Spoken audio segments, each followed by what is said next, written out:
Chapter 5. The Avenging Angels. All night their course lay through intricate defiles and over irregular and rock-strewn paths. More than once they lost their way, but Hope's intimate knowledge of the mountains enabled him to regain the track once more. When morning broke, a scene of marvelous though savage beauty lay before them. In every direction the great snow-capped peaks hemmed them in, peeping over each other's shoulders to the far horizon.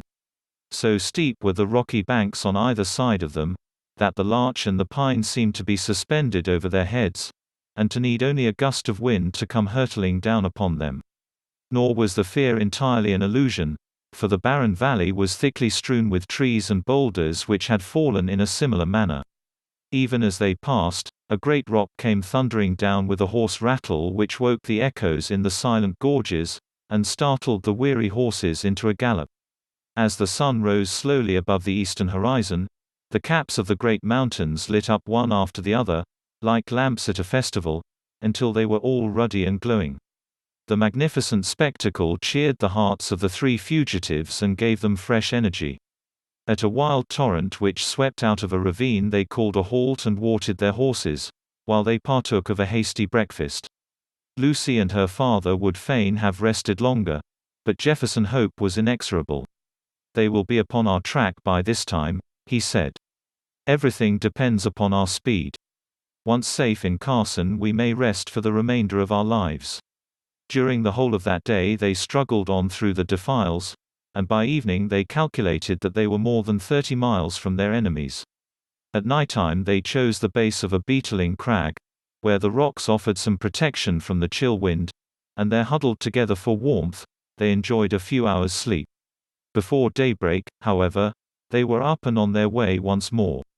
They had seen no signs of any pursuers, and Jefferson Hope began to think that they were fairly out of the reach of the terrible organization whose enmity they had incurred. He little knew how far that iron grasp could reach, or how soon it was to close upon them and crush them. About the middle of the second day of their flight their scanty store of provisions began to run out.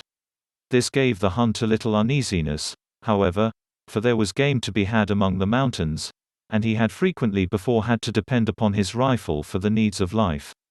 Choosing a sheltered nook, he piled together a few dried branches and made a blazing fire, at which his companions might warm themselves, for they were now nearly 5,000 feet above the sea level, and the air was bitter and keen. Having tethered the horses, and bade Lucy adieu, he threw his gun over his shoulder, and set out in search of whatever chance might throw in his way.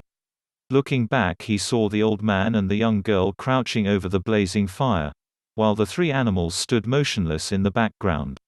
Then the intervening rocks hid him from his view. He walked for a couple of miles through one ravine after another without success, though from the marks upon the bark of the trees, and other indications, he judged that there were numerous bears in the vicinity. At last, after 2 or 3 hours' fruitless search, he was thinking of turning back in despair, when casting his eyes upwards he saw a sight which sent a thrill of pleasure through his heart. On the edge of a jutting pinnacle, 300 or 400 feet above him, there stood a creature somewhat resembling a sheep in appearance, but armed with a pair of gigantic horns. The bighorn, for so it is called, was acting, probably, as a guardian over a flock which were invisible to the hunter, but fortunately it was heading in the opposite direction, and had not perceived him.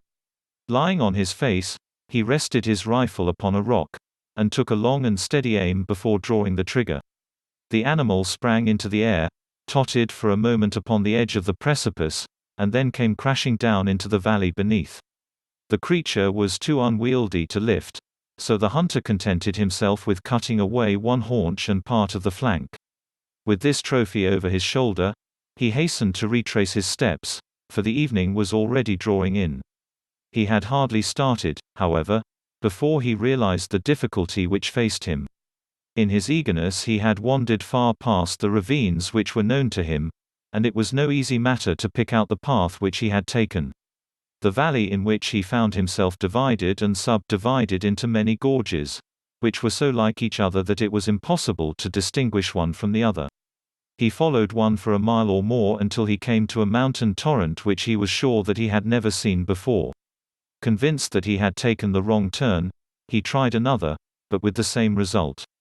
Night was coming on rapidly, and it was almost dark before he at last found himself in a defile which was familiar to him. Even then it was no easy matter to keep to the right track, for the moon had not yet risen, and the high cliffs on either side made the obscurity more profound.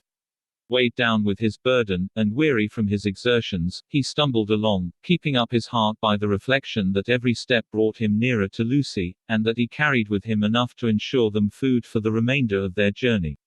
He had now come to the mouth of the very defile in which he had left them. Even in the darkness he could recognize the outline of the cliffs which bounded it.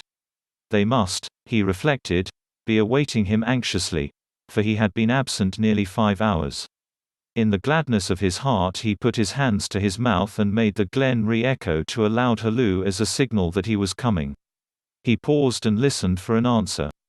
None came save his own cry, which clattered up the dreary silent ravines, and was borne back to his ears in countless repetitions. Again he shouted, even louder than before, and again no whisper came back from the friends whom he had left such a short time ago. A vague, nameless dread came over him, and he hurried onwards frantically, dropping the precious food in his agitation. When he turned the corner, he came full in sight of the spot where the fire had been lit. There was still a glowing pile of wood ashes there, but it had evidently not been tended since his departure. The same dead silence still reigned all round. With his fears all changed to convictions, he hurried on. There was no living creature near the remains of the fire. Animals, man, maiden, all were gone. It was only too clear that some sudden and terrible disaster had occurred during his absence, a disaster which had embraced them all, and yet had left no traces behind it. Bewildered and stunned by this blow, Jefferson Hope felt his head spin round, and had to lean upon his rifle to save himself from falling. He was essentially a man of action, however, and speedily recovered from his temporary impotence. Seizing a half-consumed piece of wood from the smoldering fire, he blew it into a flame, and proceeded with its help to examine the little camp. The ground was all stamped down by the feet of horses, showing that a large party of mounted men had overtaken the fugitives, and the direction of their tracks proved that they had afterwards turned back to Salt Lake City. Had they carried back both of his companions with them?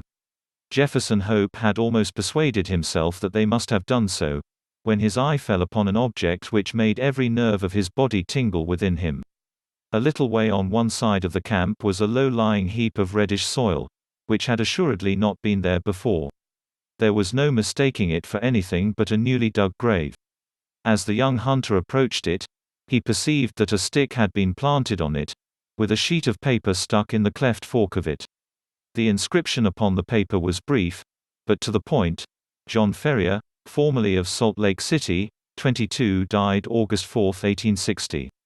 The sturdy old man, whom he had left so short a time before, was gone, then, and this was all his epitaph. Jefferson Hope looked wildly round to see if there was a second grave, but there was no sign of one.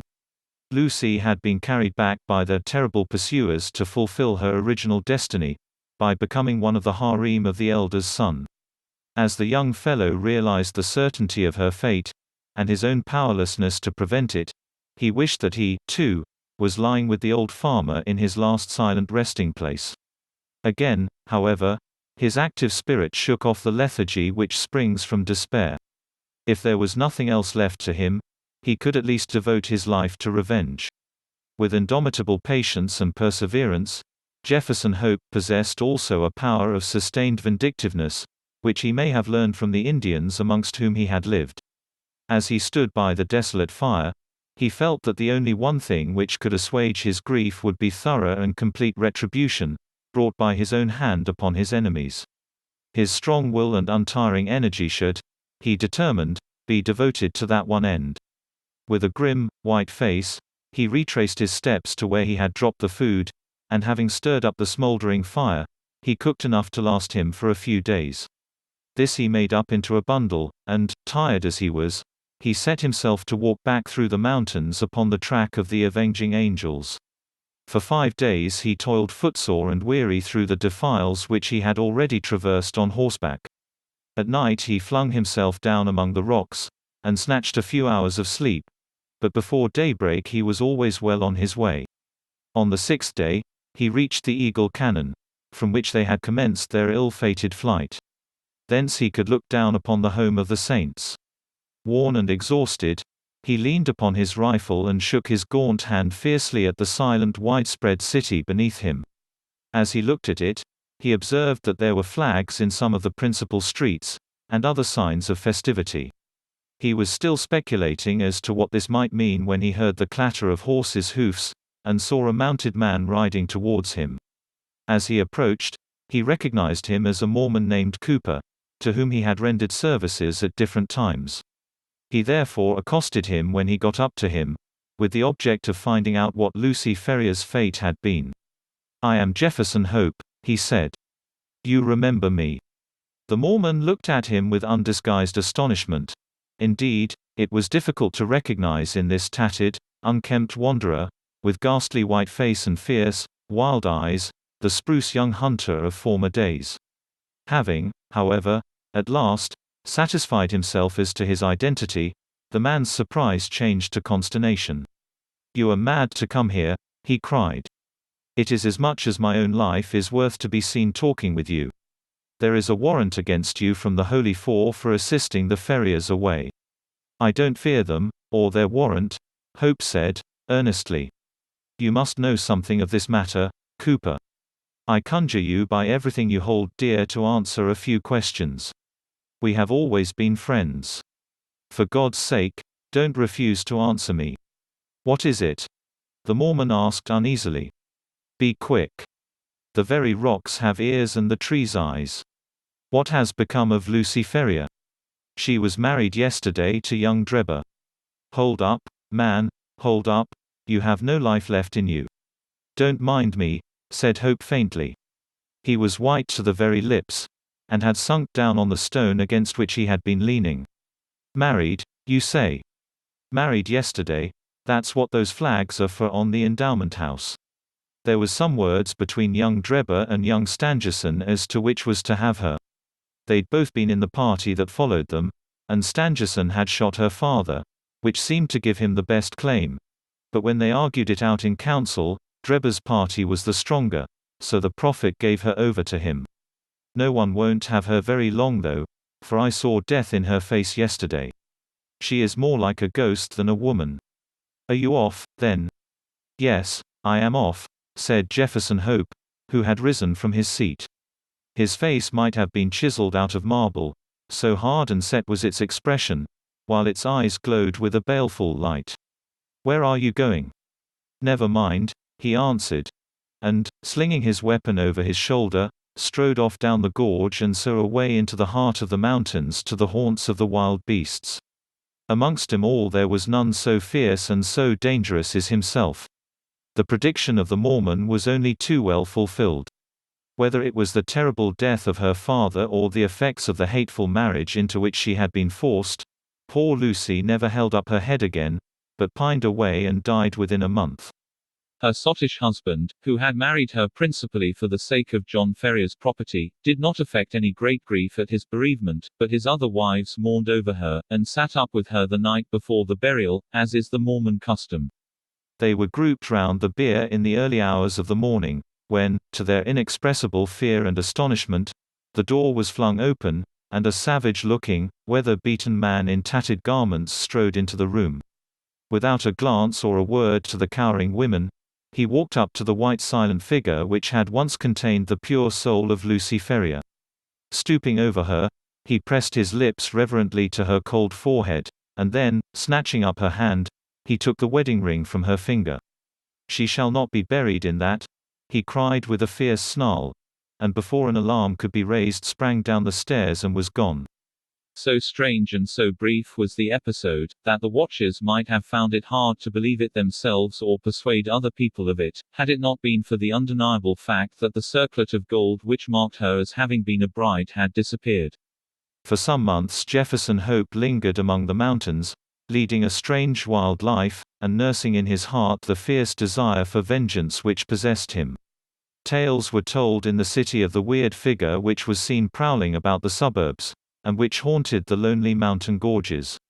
Once a bullet whistled through Stangerson's window and flattened itself upon the wall within a foot of him. On another occasion, as Drebber passed under a cliff, a great boulder crashed down on him, and he only escaped a terrible death by throwing himself upon his face. The two young Mormons were not long in discovering the reason of these attempts upon their lives, and led repeated expeditions into the mountains in the hope of capturing or killing their enemy, but always without success. Then they adopted the precaution of never going out alone or after nightfall, and of having their houses guarded. After a time they were able to relax these measures, for nothing was either heard or seen of their opponent, and they hoped that time had cooled his vindictiveness. Far from doing so, it had, if anything, augmented it. The hunter's mind was of a hard, unyielding nature, and the predominant idea of revenge had taken such complete possession of it that there was no room for any other emotion. He was, however, above all things practical. He soon realized that even his iron constitution could not stand the incessant strain which he was putting upon it. Exposure and want of wholesome food were wearing him out. If he died like a dog among the mountains, what was to become of his revenge then? And yet such a death was sure to overtake him if he persisted. He felt that that was to play his enemy's game, so he reluctantly returned to the old Nevada mines, there to recruit his health and to amass money enough to allow him to pursue his object without privation. His intention had been to be absent a year at the most, but a combination of unforeseen circumstances prevented his leaving the mines for nearly 5.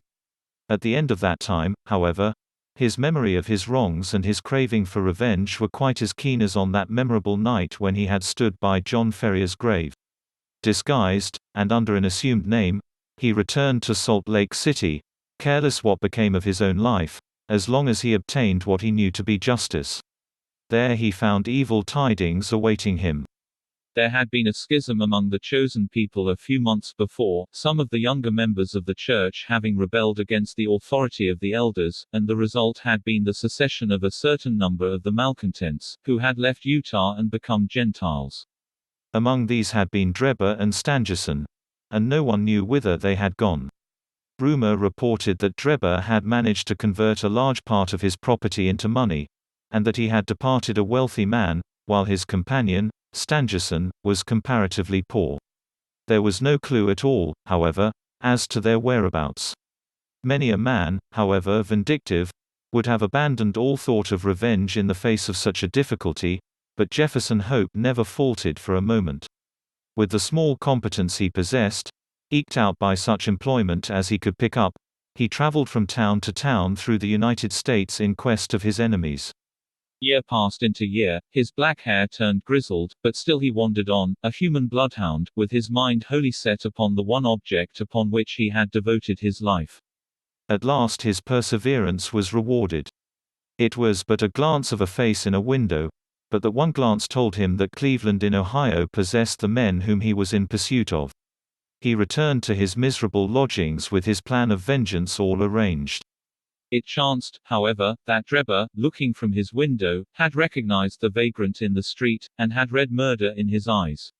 He hurried before a justice of the peace, accompanied by Stangerson, who had become his private secretary, and represented to him that they were in danger of their lives from the jealousy and hatred of an old rival. That evening Jefferson Hope was taken into custody, and not being able to find sureties, was detained for some weeks.